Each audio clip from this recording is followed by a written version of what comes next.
Hi, my name is ZANE ČULKSTÄNA. I'm the partner at ERDA, strategic HR and communication consulting company. And I want to introduce you to our first conversations on a very difficult topic these days, which is cost optimization. And I'll be asking some important and, as I mentioned, difficult questions to PÄRSLA BAŠKO. Many of you know, some don't. PÄRSLA BAŠKO is, at least in my opinion, one of the most highly regarded HR professional in the Baltic states, with a vast experience in Schneider Electrics, then in Carlsberg Group, and then for last years in Rimi Baltic Group. And let's dive straight to the questions in respect to cost cutting. Hi, PÄRSLA. Hi, Zana. Yes, so let's start. Basically, it's obvious that all functions in companies currently face huge pressures to cut costs. The question is about how to find that right balance. What are some short-term, what are some long-term actions, and how really to protect what's important. So let's start with the first question. And it's obviously easy to cut extras, fruits in the office. But how do you structurally start approaching HR cost cutting?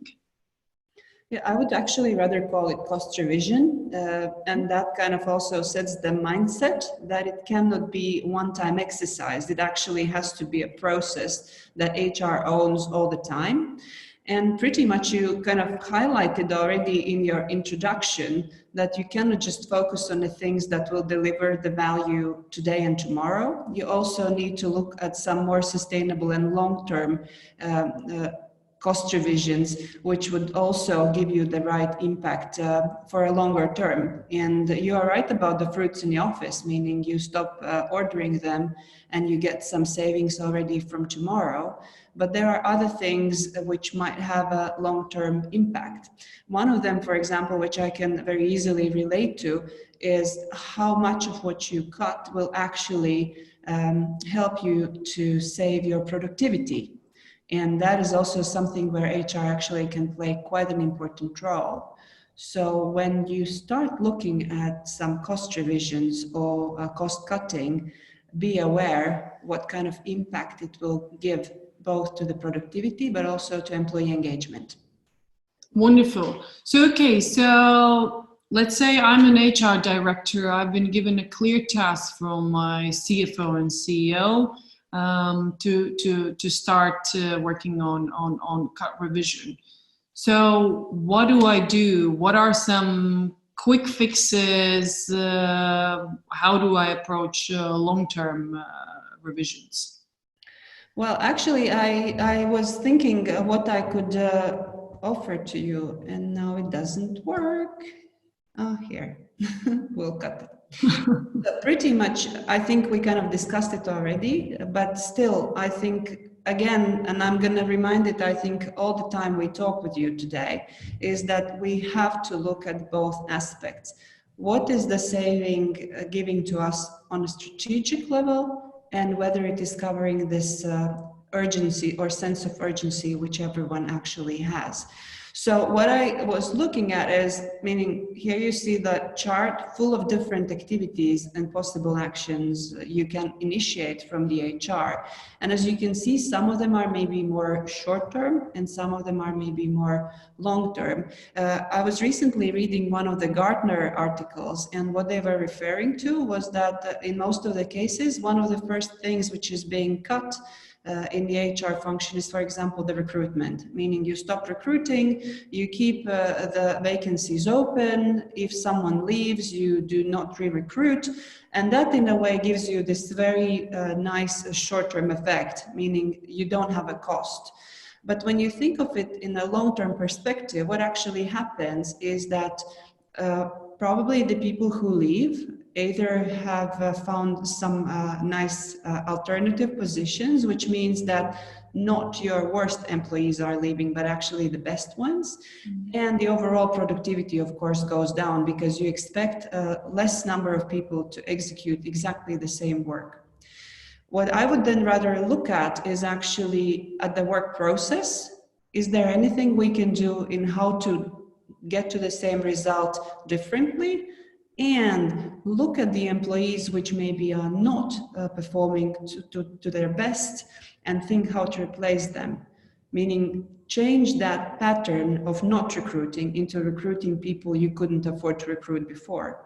And that is just one kind of shift in a mindset you can look for specifically now.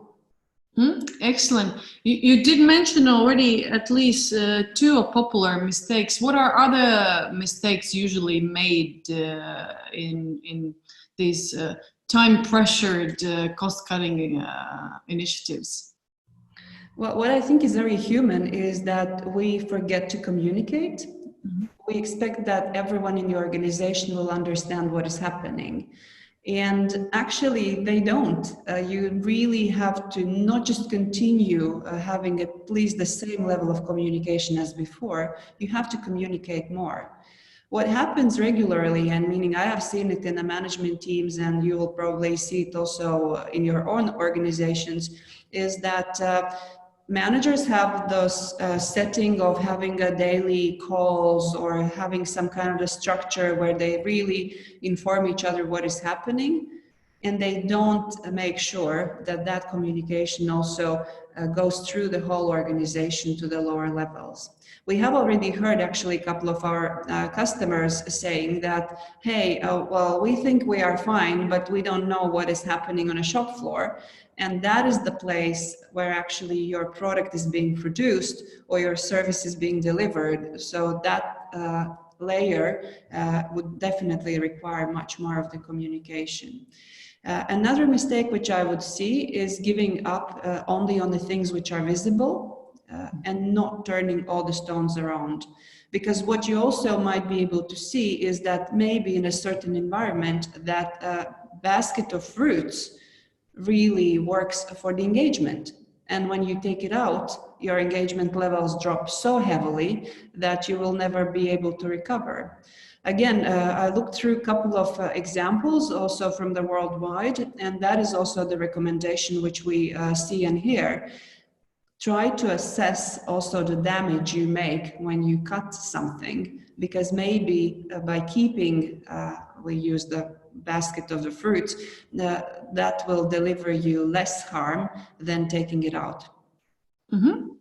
Okay, there are many ways of approaching cost cutting, both short-term, long-term, in respect to workforce benefits, functions, and systems. I want to ask you more specifically about the sensitive topic of layoffs, because I think by now it is quite clear that companies will have to do it.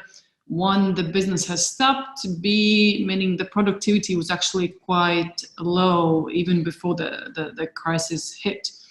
So is there a right way of doing layoffs, rapidly, gradually? You know, again, how to communicate it? Basically, my question is: there a way to do it right? I guess there is. We all learn from our mistakes, and we have a lot of different consultancy firms all around the world saying what is the best way. Meaning, I think each organization has to find its own structure, but of course, I can give some of the hints. Firstly, if you end up looking at your cost reduction activities like it is on the chart you see on the screen, you should definitely start with somehow bundling them together. One of the solutions which I might offer, ZANE, and I'm going to switch the slide because it kind of maybe will help our listeners and viewers to understand, is try to bundle them into the areas like I have put here. You can, of course, look at the workforce cost, which is the largest cost driver in many companies, but you also need to look at the HR function from inside and also on how do you work in the HR. That might help you to give you the first good hint on where you can really grasp the quick fixes, which would probably be more in the middle part of the slide, and where you have to put in a bit more of the work to be able to arrive at the efficiencies. And when it comes to the workforce, I think there are many ways how to do it. The one which I kind of really liked is the one which we took from one conference, and it is around the strategic workforce planning. What this approach actually suggests is that you have to apply different strategies when you look at the different layers of your talents. Meaning there will be some job families or some of the departments which are just so critical to you in the long term that you might actually decide to invest rather than a cut in that area. And there will be some job families, mostly maybe in the support area or the ones which are very widely available in the market, where you have to really then streamline and maybe even change what they do. I think one of the examples I can mention here is we recently also heard about closure of supermarkets or big shopping malls in the weekends. So what do you do with that workforce? You can lay off, meaning no cost, very nice saving, but you can also think of what those people actually know, what can be beneficial for you going forward. Is our strategy as it is today valid when the crisis is over, or we need to retrain or redirect that resource into something which will give us a competitive advantage in a half of year? And that is the time we actually currently have. So rather than wasting the money you have already invested, think how to use it going forward. Mm-hmm.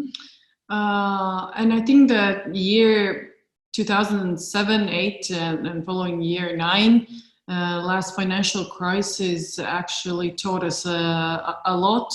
Do you remember the times, and if you can share some of the good experience that you had and some of the things you afterwards thought, I wish I would have thought about it, I wish I knew, I wish I would have approached some things differently? I'm not that old, so I do remember. It was 10 years ago or so. What I think I remember the best was the leadership decisions we had to make, meaning starting with the decision what to tell to people.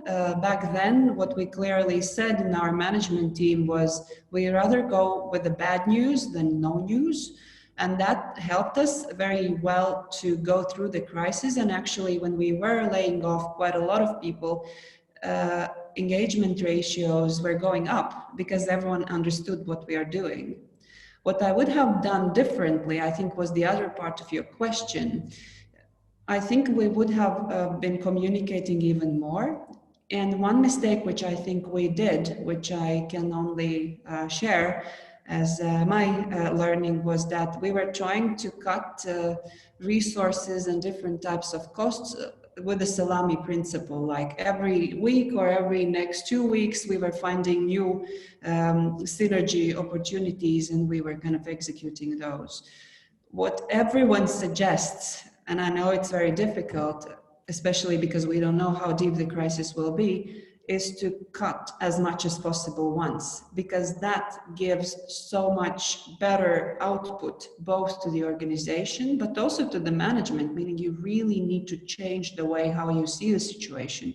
And you have to build up something which would really transform your business so that you are ready for the future.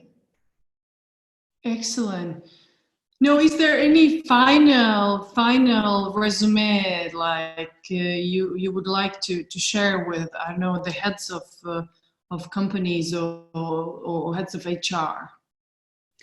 I don't think I will be super unique. I think there are two aspects. People in a leadership seat have to be role models also now. So if you decide to cut start with yourself, meaning we see it already in the airplane industry that quite a few already companies have announced that CEOs are also taking out part of their salaries. And that's a great example, meaning you really show to the organization that you mean it. And the second, I think, learning which I have got is don't be afraid. This is a huge opportunity. Otherwise, you wouldn't look at your resources. You wouldn't look at your ways of working. This is the moment, so use it. Mm-hmm. Well, thank you so much for at least a little bit of optimism in this overall very difficult situation for everyone. We will continue with additional advices and knowledge sharing, but from now, thank you so much. We will be in touch very shortly. Indeed. Bye. Bye.